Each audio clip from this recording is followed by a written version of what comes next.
All right. What's up, everybody? Welcome to another RD Buzz podcast where we go over everything real estate, recreation, and restaurants in the Raleigh and Durham areas. I hope you're all having a good week so far. I'm filming this on Wednesday, and we got another snow last night. So that makes two snows for this year so far, which is actually pretty surprising considering the last couple years we haven't gotten any snow. So if you are local to the area, I hope your kids enjoyed it. If you have kids, or I hope you enjoyed it.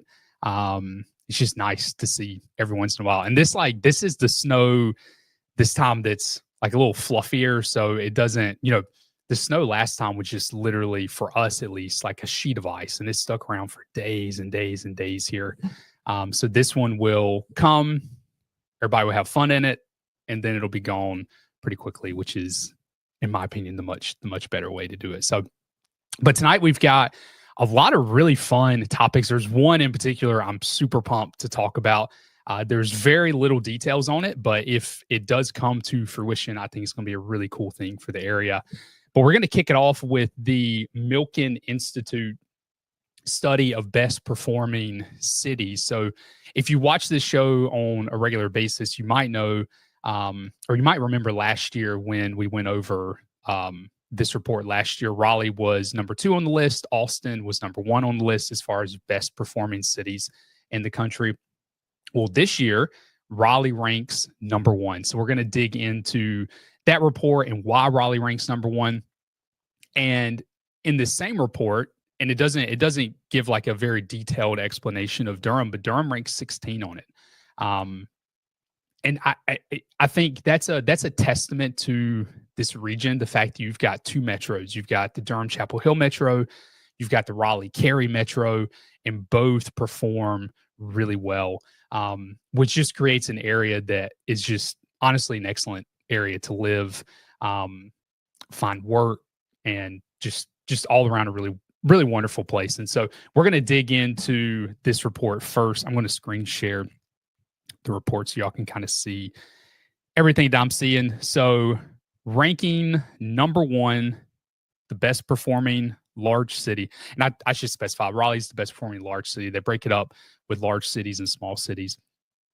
And Raleigh, being last year's runner-up, has now taken the top spot. So they break it down into quite a few different metrics that they're looking at. They're looking at job growth. They're looking at wage growth. They're looking at the high-tech industry within an area and how that ranks compared to other similar-sized cities throughout the country. They're looking at different household statistics. You got household with broadband. You've got affordable housing costs, community resilience. I don't really know how they measure community resilience. It seems they're looking at how quickly does an area bounce back from disasters. I'm not 100% sure how you measure that, but obviously they're trying to measure that. But the one that interests me the most is obviously the high-tech industry. So this statistic right here is basically looking at how concentrated is an industry within an area compared to other areas in the country. And Raleigh ranks really high in these high-tech sectors.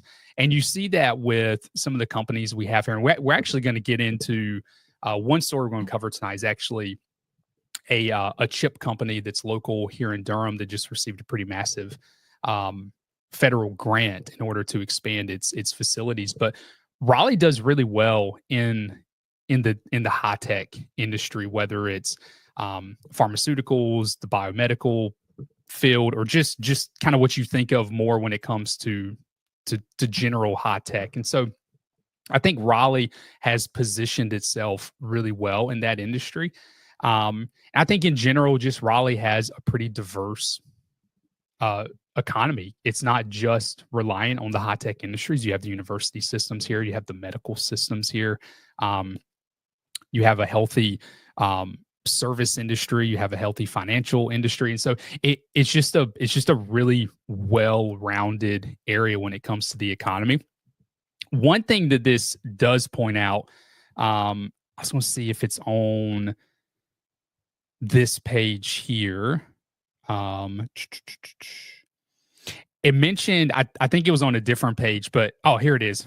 Despite Raleigh ranks well in all access to economic opportunity metrics, despite its rapid population growth, Raleigh has preserved its overall housing affordability relative to many of its tier one peers. I think that's a really important statistic. And it's part of why I think Raleigh continues to perform well is that, yes, our housing is significantly more expensive than it used to be. And I think anyone in the real estate industry and really any normal person has a lot of concerns about the speed in which pricing has increased in the Raleigh area. But when you compare it to other cities relative the size of Raleigh, with the similar economic makeups as Raleigh has, it still maintained a level of affordability. You can still find areas around Raleigh, whether it be a Fuquay or Clayton or Garner or Wendell, where affordability still exists. And the commute is obviously longer to get into some of those areas where the economic centers are per se. But affordability in Raleigh compared to a lot of other metros of similar size, of similar economic makeup, is still pretty good. And I think that is really what has kept Raleigh, with this study in particular, near the top of the list. And I think in general, it's what keeps Raleigh a really popular place for people to move to. We covered the U-Haul report. U-Haul puts out an annual report of where they see migration occurring. And North Carolina was third on that list. Last year, they were also third on that list. I saw a report the other day, and I didn't put this article in here because I felt like it was somewhat redundant based on what we talked about with the U-Haul report.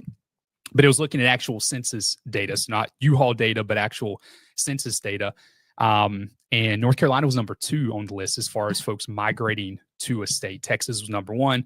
North Carolina was number 2. And part of that is the affordability aspect. There's a lot of states that have much, much, much more expensive housing than our state does and our region does. And so, that's probably the thing that stood out the most to me in this report, is that they highlighted the significance of affordability in Raleigh compared to cities that are roughly the same size with a similar economic makeup as Raleigh has. So, but in general, I think this is great, and you look at these lists like Salt Lake City's on here. I'm going to try to scroll down to, I'm going to pull it off here so I don't make everybody dizzy while I'm scrolling. We'll try to find Charleston made the list. Charleston, South Carolina. One of my favorite cities, probably my favorite city in the country, actually. It was number 11 on the list. Myrtle Beach was number 12. Myrtle Beach continues to be a place that's just performing really, really well. All right, so now I'm going to, let me see. All right, I'm going to share my screen now. All right, so I've got it pulled up here, just the list of areas. So obviously Raleigh, out of the tier 1 cities, ranks number 1. Here's something fascinating. Wilmington, tier 2 city, number 13. That's pretty cool. Wilmington is an area that's exploding in our state. And here's Durham, Chapel Hill Metro. So when you see Raleigh, the metros in our area are split up into 2 sections. You have the Raleigh-Cary Metro, and then you have the Durham Chapel Hill Metro. And so obviously this is just Raleigh here, but it's probably referring to, in general, just the Raleigh-Cary Metro, whereas this is the Durham Chapel Hill Metro. So in our region, you've got number 1 and you've got number 16 in the same region, which is just really, really impressive at the end of the day, I think. All outperforming some really popular places like Dallas, Nashville, Orlando, Austin. Obviously, Austin's number 6 on the list this year. They were number 1 last year. So in general, this is good. Like, you want to obviously see your city performing really well on reports like this. And I think, the report essentially points out, as long as housing can remain more affordable in Raleigh comparative to other areas of similar size and economic makeup, it'll continue to rank pretty high, I think, on this report. So, yeah, anyway, I saw that report. I thought it was a big deal. And it's worth talking about. So it's worth being excited about too, if you live in the Raleigh area, or if you're considering the Raleigh area. It's just a really healthy area. All right. So this study, or not study, this is a news story. This is so exciting. Whitewater Center, this is by the Triangle Business Journal. They put this out based on an interview that the CEO of the Whitewater Center had with the Charlotte Ledger. But the CEO said, quote, "We've been approached to be part of a significant opportunity in Raleigh." That's incredible. And that's literally all the details that this article puts out about it. He did say that it was part of a $350 million development that would go into Raleigh, but nothing else was really disclosed. That would be absolutely amazing if that came to the Raleigh area. The Whitewater Center, for those of you who aren't from North Carolina, you might not even know what the Whitewater Center is, but it's a center that's based out of Charlotte, and it's really neat. I'll show y'all the. I've only been one time, and it was forever ago. It had to be 15 years. I don't even know I can't even remember when it opened, but it had to be forever ago. But they've got like different. Here, I'll click on this activities page so y'all can see it. I remember doing the ropes course. They got this zip line thing here. They've got ice skating in the winter. Here's the ropes course. They've got rock climbing. They've got an artificial area where you can whitewater raft, which is just really, really, really cool. Anyway, like, I mean, it's a phenomenal place. Like, it's such a cool place to go visit. At least that's how I remember it. Again, that was forever ago that I went. But yeah, they are apparently in talks. And again, none of this is official, right? None of this is confirmed. The CEO was just mentioning he's been approached for a really big opportunity to be part of roughly $350 million development. I don't know. Again, I don't even know what that development would be. Is all $350 million the Whitewater Center? Is the $350 million a larger development, and they would put something smaller within that? I don't have any of those details, but we do have a quote from him saying they've been approached for something along those lines. So I think, again, like Raleigh needs stuff like this, in my opinion. Like, our region needs more things for people to do that are, just entertainment wise, activity wise. And something like this is a really big part of that. So, anyway, this got me like really fired up, because this would be something that would, like, our community here would absolutely love this.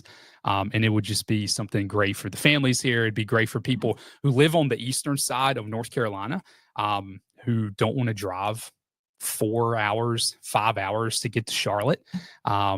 Yeah, it would just, like, this would be a phenomenal thing. And it would be good for the folks, up in the Northeast. Again, Charlotte's a long drive if you live in Virginia. But if you live in Virginia or up in like the DC area, it's not that bad to get to Raleigh. So this would give access to these types of things to a much larger demographic of people. And it'd just be really fun. So, anyway, again, very little details, but if this does come to fruition, it'd be a really, really, really wonderful thing for the area. Let me know in the comments what you think of this. If you think this will happen, if you're excited about it happening. And if you've ever been to the Charlotte one, let us know what your experience has been. Because obviously, like I said, it's been forever since I went. So I would love to hear from folks who have been more recently and what their experience is. And also just drop us a comment below. Let us know where you're joining from. It literally seriously does help as we put these topics together. where the majority of folks join from. Are they local? Are they out of state? How can we kind of put together topics that are a little more applicable to the audience that's actually watching it. So, all right, moving on. So this is getting to, I know I mentioned, we're talking about the high tech industry. So there is a semiconductor facility in Durham that actually just landed some funding as a result of the CHIPS Act that passed. I guess I feel like that passed a while ago, but I guess they're still passing out money from it. No one really knows how many jobs are going to be added. So this particular company, Maycom, I'm assuming that's how you pronounce that, is planning on expanding its facilities in Durham and Massachusetts. So again, I don't really know how many jobs this is going to add in Durham. It's probably going to split it some way between its Durham facilities and its Massachusetts facilities. But it is going to add some jobs, at least, to the Durham area. That's a part of the this expansion. And this isn't the only chip company here. You've also got Wolfspeed. This building there, their facility down in the Chatham County area. So I think this would be a pretty cool thing. And I think it was yesterday. There was the announcement of, I forget the name of it. It's the new artificial intelligence infrastructure thing. It was like it's not Starlink. That's the satellite internet. Anyway, it was some infrastructure, artificial intelligence infrastructure bill that was being unveiled. I think it's going to be like $500 billion worth of investment. And from what I was reading, some of that, it looks like the first, and it's going to be used to build data centers throughout the country for growth of artificial intelligence. And it looks like, I believe I read Texas was going to be the first recipient of a data center, but you have to believe that North Carolina will be on the list of places to explore. I don't know if they're going to land one of those data centers that would be a part of this bill. But you have to believe North Carolina would at least be one of the areas being considered for one of these large data centers to help power this kind of artificial intelligence movement that's going on right now. And in fact, Microsoft just bought, I think it was a little over 1,300 acres in Person County. So if you don't know where Person County is, you basically have like Durham and Durham County here, and then you got Person County right above it. So it borders Durham and it borders Virginia. Roxborough is probably the largest town in Person County, but Microsoft just bought a 1,300 acre site there for one of their data centers that will be used for, I guess, all the data that artificial intelligence kind of, above my head as far as like how it works. But I know it takes a lot of energy, and it takes a lot of I guess data centers to kind of push all that information that's flowing. And so so you've already got North Carolina that landed a pretty large company's data center recently. That was back in November. So you have to believe that North Carolina would be on the list for some of these other data centers that are going to be a part of this infrastructure push. So we'll definitely keep our eye on that. But again, all that kind of plays into just this high-tech economy that North Carolina and Raleigh, specifically the Raleigh region, has developed over time, that I think is going to go really far as we move into the future, and hopefully just pay dividends for the community here. The one thing about these data centers, though, it doesn't look like there's a ton of job creation as a result of that. These are just like large facilities for data. So that is kind of one downside. These aren't like large manufacturing facilities that are going to employ hundreds or thousands of people. It seems like it's just like a large facility for data, essentially. So that is kind of one downside to it. But in general, I think it'd be cool if our area landed another one of those. So, all right, moving to a new restaurant that is opening. Then we'll get into a few real estate specific things. Specifically, one interesting study put out by Open Door. But there's a bagel shop that is going to be opening their third location in the North Hills region. Let me know in the comments if you've been to one of their locations. It's called Benchwarmers Bagels. I've never been, but apparently it's absolutely phenomenal. One of the founders of Benchwarmers Bagels is one of the founders of Jubala Coffee, which is, in my opinion, one of the best coffee shops in the entire region. They've got multiple locations throughout the Triangle, but they are, I think, top tier when it comes to coffee shops in the area. So I'm sure it's good. Jubala Coffee is amazing. So if, part of the team that founded Benchwarmers Bagels is part of the team that founded Jubala Coffee, I'm sure it's a fantastic location. But it looks like it will be opening. Actually, I don't know if it has a date on here. Yeah, I don't see a date on here. But anyway, they are opening their third location. It's going to be the North Hills area. Which again, if you don't know anything about North Hills, it's one of the kind of the upscale shopping centers in the Raleigh area. It's right above 440, which is the inner loop that goes around Raleigh. So yeah, let us know in the comments if you've ever been. I mean, it looks great. Cindy is a huge bagel fan.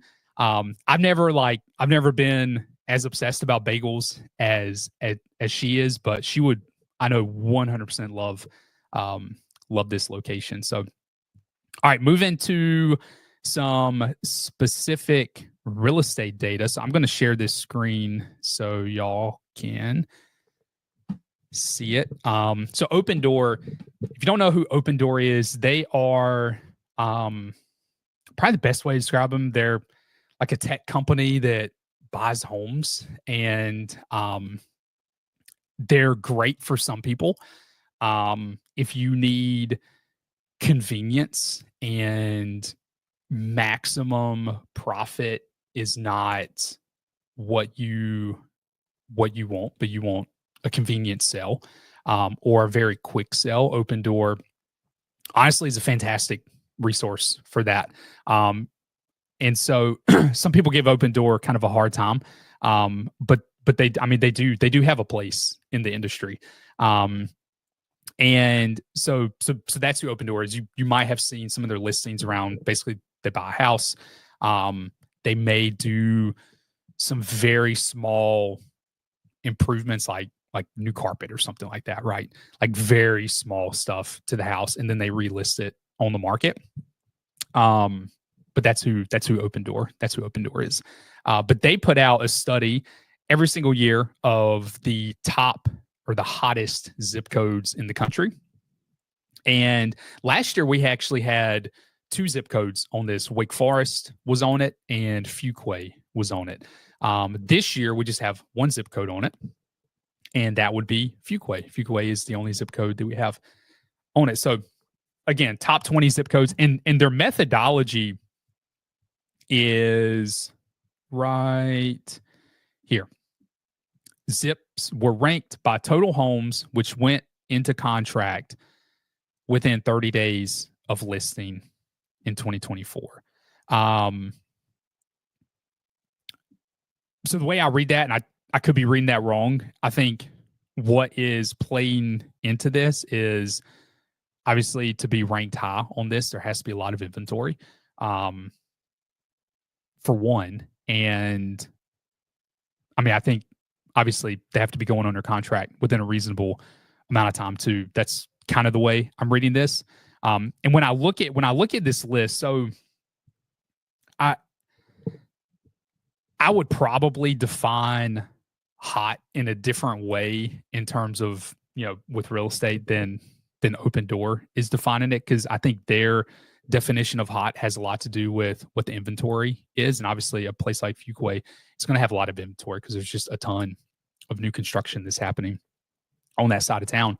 But you look at places, Florida, look at places like Texas, and if you follow the kind of the national real estate market, you know that places like Texas and places like Florida have kind of struggled lately. There's a glut of inventory there. Both Texas and Florida are above pre-pandemic levels of inventory. Statewide, obviously, some of this change, this changes as you kind of niche it down to more local levels. But in general, the state of Texas and the state of Florida are pretty far ahead of where they were pre-pandemic levels. And so I just bring that up to say, like, when I think of like a hot zip code for real estate, I'm thinking of, okay, where are the most competitive places to be, right? Like what's the zip code that's the most challenging to get into because the competition is so fierce to get into it.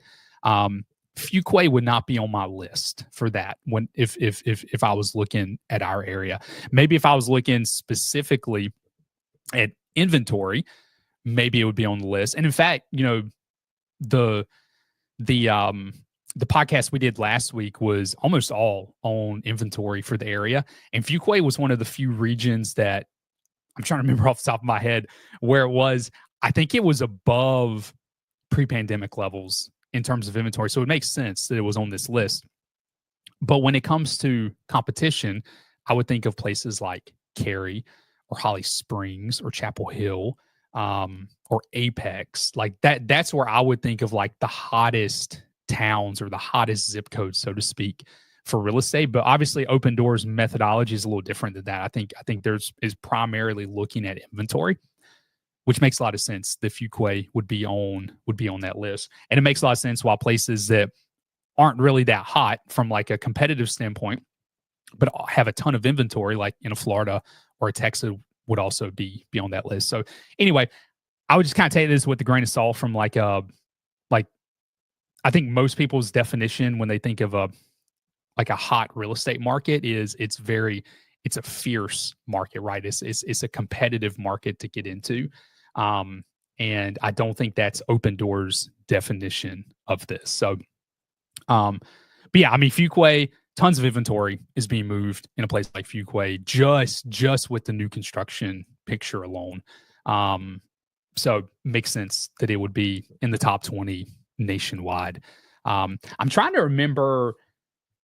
Let me see. Here we go. Similar to 2023. This might, let's see. Yeah, so I know we had two. Okay, so Fuquay was number 18 on the list, and Wake Forest was number 14 on the list last year. So obviously Wake Forest is off of the list, and Fuquay bumped down 2 spots on the list. So anyway, I thought that was pretty interesting. So mortgage rates, I always like to end with, I don't always like to end, but sometimes I like to end with just a mortgage rate update. Right around the 7s.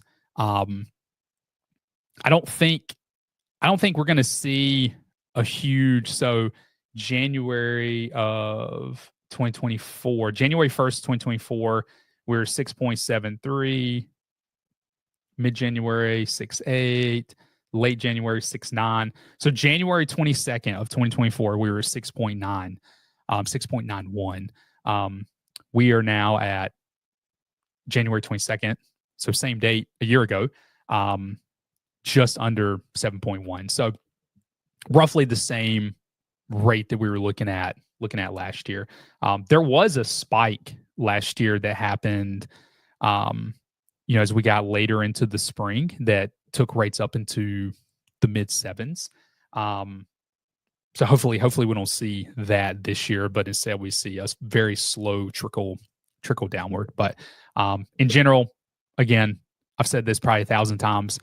I'll probably say it 1,000 times more. I think the assumption is rates are just going to take much, much, much longer to come down than anyone anticipated several years ago. I think that's just the reality of the market at the end of the day. So, yeah, well, that is what I got today. Man, I'm excited about the Whitewater Center. Again, it's like, it's so, it's so early in that none of that may come to fruition. But just the fact that someone is in discussion, someone of a high level in Raleigh, obviously, and someone in a high level, the CEO of the Whitewater Center, are in discussions about that is really, really, really cool. I think that would be fantastic for the region. But anyway, I appreciate y'all tuning in tonight. Hope y'all have a wonderful rest of your week and a great weekend, and we'll see y'all next week. Bye, y'all.